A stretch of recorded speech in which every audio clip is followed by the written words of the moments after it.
Let's turn to Asia, where 1 year since the military coup in Myanmar, calls for international action are growing louder, notably from the National Unity Government, made up of elected politicians who were thrown out of office by the generals. Attacks against civilians, protesters and political activists have escalated in recent months. What began as tear gassing and beatings have now turned into air assaults, the burning of villages and targeted shootings across the country. More than 1,500 people have been killed since the coup, according to the Assistance Association for Political Prisoners, which has been monitoring the violence since the start.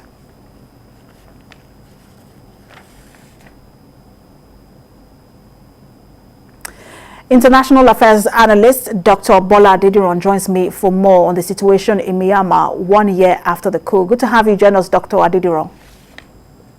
Thank you for having me. When you look at all that's played out in the past 1 year, the coup by the military, the resistance by the people, and the number of people that have died, the massacre so far in that country, do you think that the dynamics of this uprising or of this conflict has sort of moved from being an uprising into being a civil war? Yes, absolutely. There are indications that with the civil resistance, with the increasing civil resistance by the people to the takeover by the military, that we're beginning to see the early stages of the civil war. The people are obviously resisting the military. The military is unwilling to give back power to the democratically elected government, led by the National League for Democracy,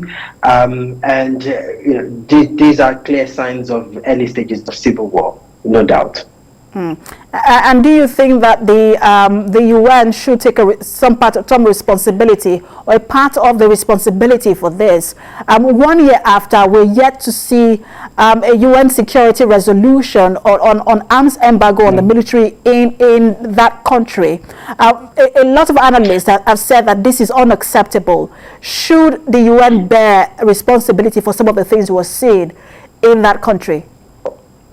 Oh, absolutely, absolutely. And I think that it's not only, don't also forget that in 2017, the Myanmar military, the Tatmadaw, oversaw ethnic cleansing in Myanmar. The Rohingyas were ethnically cleansed from Myanmar. Thousands of them were killed, women raped. More than 700,000 of them were displaced, and they found their way out of Myanmar. So this is a long issue, really. Not only in terms of the coup that has taken place, or which took place a year ago, but that there is a sense in which the Myanmar military has acted irresponsibly. As you've mentioned, the UN Security Council has been unable to pass a resolution condemning that act of sabotage, that act of coup. And that is partly because of China's influence in the Security Council. Can you hear me? Absolutely, I can hear you. And I just want to comment quickly because you have mentioned China. There is now a call, or there is now a need for more robust international action. We've seen sanctions, but they don't seem to be working. And basically because of that Security Council resolution that has not been passed. But what sort of international action do you think that we should see if Myanmar is going to return to a functioning democracy?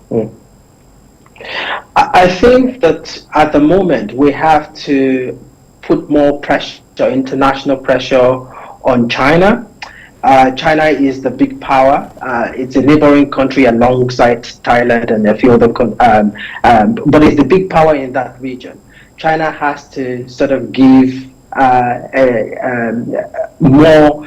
It has to show more intentions rather than just say that it wants the military to relinquish power and to return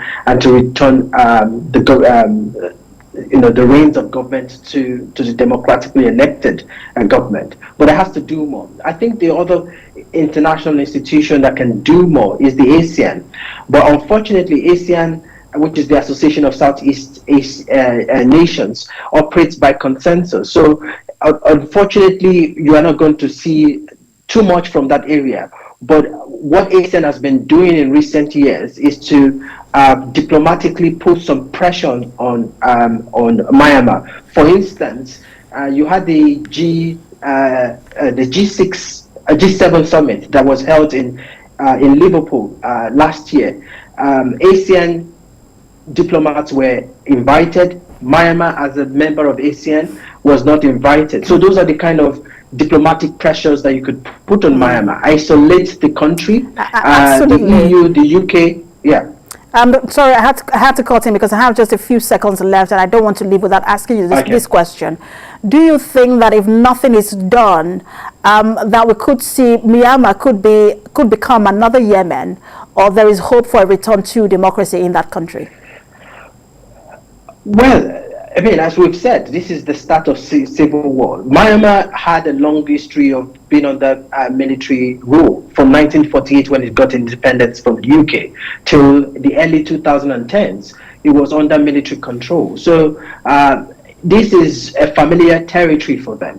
But I am really hopeful that the civil resistance will continue and that people will rightly take back control of governance from the military, because this has gone for too long, and we are increasingly even seeing it in other places, in West Africa, for instance.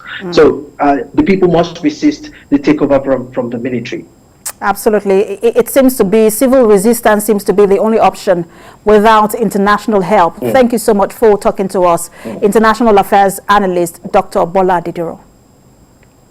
Thank you very much.